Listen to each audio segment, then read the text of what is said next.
ఇప్పుడు మన జీవితానికి మనం తీసుకునే ఆహారానికి సంబంధం ఉందంటారా? డెఫినెట్గా ఉంది. మనం ఏదైతే తింటామో అది మనం అవుతాం.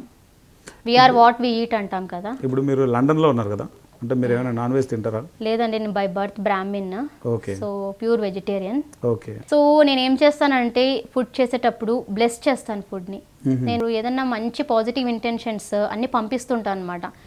ఎలాంటివి పంపిస్తానంటే ఎంతో అద్భుతంగా ఉంది. ఇప్పుడు మా హస్బెండ్లో నేను ఏదన్నా మార్పు చూడాలనుకున్నా just I send the positive intention. ఆ ఫుడ్లోకి ఆ పాజిటివ్ ఇంటెన్షన్స్ పంపిస్తాను. తను నన్ను ఎంతో బాగా అర్థం చేసుకుంటున్నాడు, తను నేను అనుకున్న విధంగా సపోర్ట్ చేస్తున్నాడు. ఎందుకంటే నేను లోక కళ్యాణం కోసం ఈ ప్రాజెక్ట్ చేస్తున్నాను. తను ఎంతో అద్భుతంగా సపోర్ట్ చేస్తున్నారు.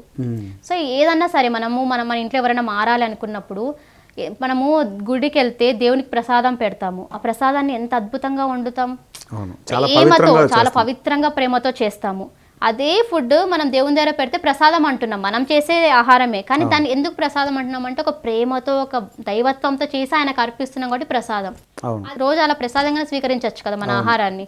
అలా చేస్తే ఇంకెంతో అద్భుతంగా ఉంటుందన్నమాట. అదే నీళ్లు దేవాలయంలో మనం వేస్తే తీర్థం అంటాం. సేమ్ అదే దేవుని దగ్గర అర్పించుకున్నాం కాబట్టి దైవత్వం, అదే మనలో ఉన్న ఆ దైవత్వానికి అర్పించుకోవాలన్నమాట. ఏదైనా సరే బ్లెస్ చేయాలి వాటర్ని. నేనేం చేస్తానంటే రోజు వాటర్ తాగే ముందు ఒక్క జస్ట్ 30 సెకండ్స్ ఈ వాటర్ నాకు ఎంత అద్భుతమైన ఆరోగ్యాన్ని ఇస్తుంది, ఎంత చక్కగా అన్ని అలైన్ చేస్తుంది, ఒక 30 సెకండ్స్ ఇచ్చి తాగుతాను అనమాట. ఎందుకంటే వాటర్ కూడా దాంట్లో కూడా మాలిక్యులర్ స్ట్రక్చర్ ఉంటుంది. మీకు తెలుసు కదా, మసరో ఇమాటో అనే అతను ఎంత అద్భుతంగా ఎక్స్పెరిమెంట్ చేశారు. ట్యాప్ వాటర్లో ప్రతి ఒక్కరు ఎనర్జీస్ ఉంటాయన్నమాట. సో మనం ఎప్పుడైతే వాటర్కి కూడా గుడ్ మంచి పాజిటివ్ సంకల్పాలను ఇస్తామో అది ఒక సేక్రెడ్ వాటర్ అయిపోతుంది, ఒక పవిత్రమైన వాటర్.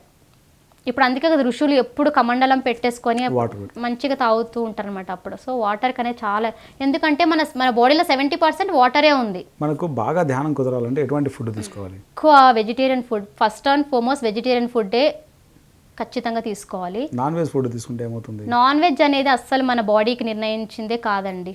ఎందుకంటే ఇప్పుడు మనం పచ్చి మాంసం తినమంటే తింటామా? పచ్చి మాంసాన్ని ఎలా తింటాం? జంతువుల బాడీ అనేది క్రూర మృగాలు అంటాము. మన మాంసం తినే వాటిని ఏమంటే క్రూర మృగాలు అంటాము. సో అవి ఏం చేస్తాయంటే వాటి కూరలు ఉంటాయి, వాటి చీల్చి ఆ కూరలతో తినేస్తాయి అన్నమాట. పచ్చి మాంసం తింటాయి. అది కూడా ఎందుకు అంటే ఆకలేస్తేనే తింటాయి అవి. ఊరికే అడప పోతే ఏం తినవు కదా. మనం ఏం చేస్తామంటే కంటిన్యూస్గా తింటూనే ఉంటాం అనమాట. సో మాంసం అనేది ఇట్ ఈస్ నాట్ డిజైన్. ఇప్పుడు మనము కూరలు లేవు, పచ్చి మాంసాన్ని తినలేము, అందుకే కదా ఉడకబెట్టుకొని తింటాం. అందుకే ఆ మసాలాస్ వేయడం వల్ల ఆ మసాలాస్ టెంప్ట్ చేస్తున్నాయి, కానీ మనల్ని పచ్చి మాంసం తినమంటే మనం తినలేము. జస్ట్ టేస్ట్ బట్ సాటిస్ఫై కోసం మనం మాంసం తింటున్నాం. లోపలికి వెళ్తే అంతా ఒకటే, శాకాహారం తీసుకున్న ఒకటే, ఏ ఫుడ్ అయినా లోపలికి వెళ్తే అంతా ఒకటే కదా. జస్ట్ ఇక్కడ మనం కంట్రోల్ చేసుకోవాలన్నమాట. మసాలా ఫ్లేవర్స్, ఆ వాసనలు మనల్ని మాంసం తినడానికి ప్రేరేపిస్తున్నాయి అన్నమాట. యాక్చువల్గా ఇప్పుడు అందరం మనుషులమే కదా. ఇప్పుడు ఫర్ ఎగ్జాంపుల్ మీరు బ్రాహ్మిన్స్ కాబట్టి మాంసం తినరు, వైశ్యాస్ కాబట్టి వైశ్యులు మాంసం తినరు, మిగతా క్యాస్ట్లలో మామూలుగా మాంసం తింటారు, రైట్? మాంసం తింటారు మామూలుగా. ఇప్పుడు మాంసం అనేది తినకూడదు అనేటువంటి విషయమే ఉంటే మరి మిగతా క్యాస్ట్ల వాళ్ళందరూ ఎందుకు తింటున్నట్టు? సో చెప్పాను కదండి, చాలా యుగాల నుంచి ఒక నెగిటివ్ ప్రోగ్రామింగ్ అనేది చేశారనమాట. ఇప్పుడు అమ్మవారి జంతు బలులని ఇస్తారు. అమ్మవారికి అందరు ఈక్వలే, నీకు అమ్మవారికి కుక్క ఈక్వలే, పిల్లి ఈక్వలే, మేక. అమ్మవారి పేరు చెప్పి అమ్మవారు సాటిస్ఫై అవుతుందని చెప్పి మనం జంతు బలులు ఇస్తూ ఉంటాం. అంటే ఆ విషయం జనాలకు తెలియదు అంటారా? ఖచ్చితంగా తెలియదు.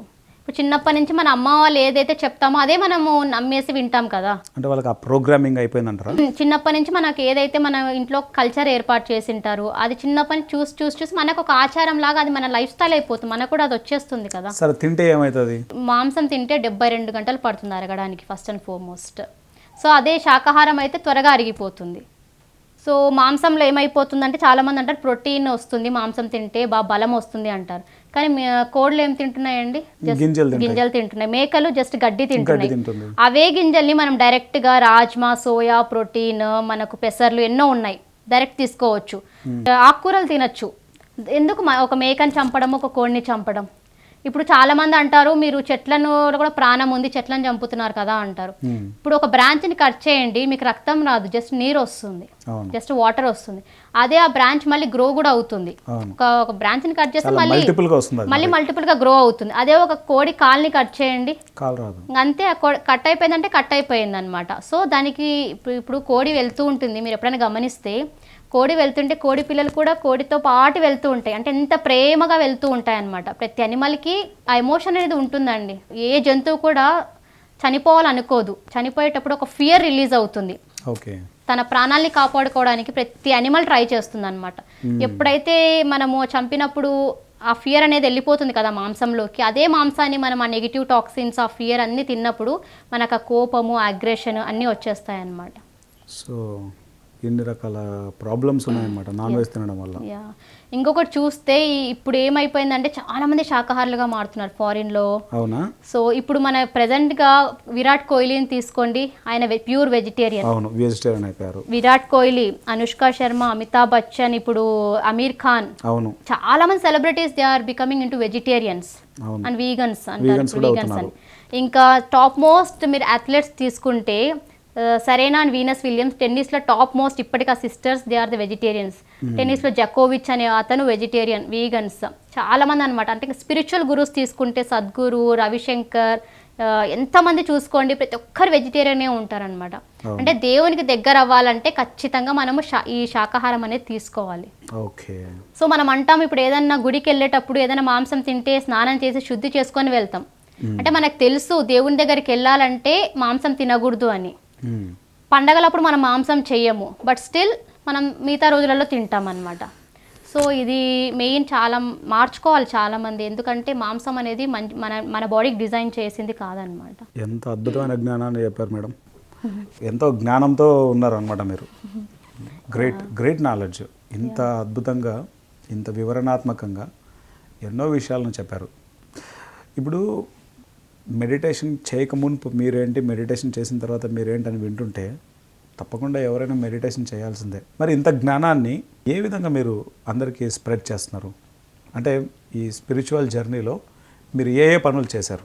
నేను ఫస్ట్ టైం చెప్పాను యూకే వెళ్ళిన తర్వాత నేను చాలా వెబ్సైట్ వర్క్స్ చేశానండి. వెబ్సైట్ వర్క్స్ చాలా. ఇప్పుడు పిఎస్ఎస్ఎంలో మీరు ఒక్కరు చేశారా? గ్రూప్ వర్క్ టీమ్ ఉండేది ఎక్కువ.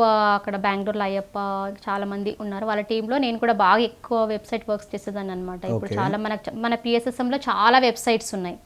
Vegetarianism everywhere, spiritual science museum అని, గురూస్ ఆఫ్ ఇండియా, అట్లా చాలా వెబ్సైట్స్కి నేను వర్క్ చేశాను. అవునా? ఎస్ అండి. ఆ తర్వాత మళ్ళీ ఫుల్ మూన్ మెడిటేషన్స్ బాగా చేసేవాళ్ళు. ఇంట్లో స్టార్ట్ అయ్యేదన్నమాట. ఫస్ట్ ఇంట్లో వాళ్ళని పిలిచడము, వాళ్ళని ఇన్వైట్ చేయడం, ఆ తర్వాత వాళ్ళకు జస్ట్ లంచ్కి ఇన్వైట్ చేయడం, ధ్యానం చెప్పడం ఫస్ట్ ఇనిషియల్గా ఉండేది. ఆ తర్వాత ఇంట్లో ఫుల్ మూన్ మెడిటేషన్ స్టార్ట్ చేసాము. ఆ తర్వాత ఇంకా చిన్నగా ఫస్ట్ 40 days మెడిటేషన్ ఛాలెంజ్ అని ఒక ఛాలెంజ్ క్రియేట్ చేసామన్నమాట. దానివల్ల బాగా చాలా కొత్త వాళ్ళు 180 members కొత్త వాళ్ళు జాయిన్ అయ్యారు. 40 days meditation challenge. Yes. So ఈ 40 days మెడిటేషన్ ఛాలెంజ్ ఏంటంటే ప్రతిరోజు ఎర్లీ మార్నింగ్ మాకు 6 o'clock 40 minutes మెడిటేషన్ ఉంటుందన్నమాట. ప్రతిరోజు కంపల్సరీ చేయాలి. ఇది ఆన్లైన్లో చేసేవాళ్ళం అనమాట. అంటే యూకేలో డిఫరెంట్ ప్లేసెస్ నుంచి జాయిన్ అవుతారు. మేము గైడెడ్ చేస్తూ ఉంటాం అనమాట. గైడ్ చేస్తుంటాం. వాళ్ళు 40 minutes చేశారు. అట్లా చాలా మంది ఫారినర్స్ జాయిన్ అయ్యారు. సో ప్రతిరోజు బాగా 40 to 50 members రోజు ఎర్లీ మార్నింగ్ మెడిటేషన్కి కన్సిస్టెంట్గా అటెండ్ అయ్యేసి చాలా ట్రాన్స్ఫర్మేషన్స్ చూసారనమాట. వాళ్ళ లైఫ్లో డిసిప్లిన్ రావడము, వాళ్ళ కమిట్మెంట్, మెడిటేషన్ యొక్క రుచి చూడడము, చాలా మంది ఫీడ్బ్యాక్ చాలా అద్భుతంగా వచ్చింది 40 days మెడిటేషన్ వల్ల. ఆ తర్వాత మేము ఏం చేసామంటే ఇంకా ఎక్కువ ఎక్కడికి వెళ్ళినా స్ప్రెడ్ చేయడం, బయట వర్క్షాప్స్ జరుగుతూ ఉంటాయి. యూకేలో ఏంటంటే చాలా యోగా అండ్ మెడిటేషన్ ఫెస్టివల్స్ జరుగుతూ ఉంటాయి. అక్కడ మనకు స్లాట్ ఇస్తారనమాట. అక్కడ స్లాట్స్లో వెళ్ళి మనం ధ్యానం తీసుకోవడం ఫారినర్స్కి. సో అలా చేసేవాళ్ళము. ఇంకా ఎవరైనా వేరే ఆర్గనైజేషన్స్, మేమంతా టీమ్ అనమాట. రవికిరణ్, ప్రాణహిత, రాజశేఖర్, స్వాతి, మేము అక్కడ వేరే వాళ్ళు పిలుస్తారనమాట. అక్కడ పిలిచినప్పుడు వెళ్ళి అక్కడ వాళ్ళకు చెప్పడము మెడిటేషన్స్. ఇలా చాలా అద్భుతంగా జరుగుతున్నాయి వర్క్స్. పత్రిజీ ఇంగ్లాండ్ వచ్చినప్పుడు ఏ విధంగా క్లాసెస్ ఆర్గనైజ్ చేసేవారు మీరు? సార్ ఇంగ్లాండ్కి వచ్చినప్పుడు చాలా అద్భుతంగా జరిగాయండి క్లాసెస్. లండన్లో, బ్రిస్టల్లో, బేసింగ్స్టోక్, మిల్టన్ కీన్స్ చాలా ప్లేసెస్లో జరిగాయి. ఎక్కడికి వెళ్ళినా కూడా అందరు లోకల్సే వచ్చేవాళ్ళు అనమాట. ఇండియన్స్ కంటే కూడా ఫారినర్స్ ఎక్కువ వచ్చేవాళ్ళు. ఓకే.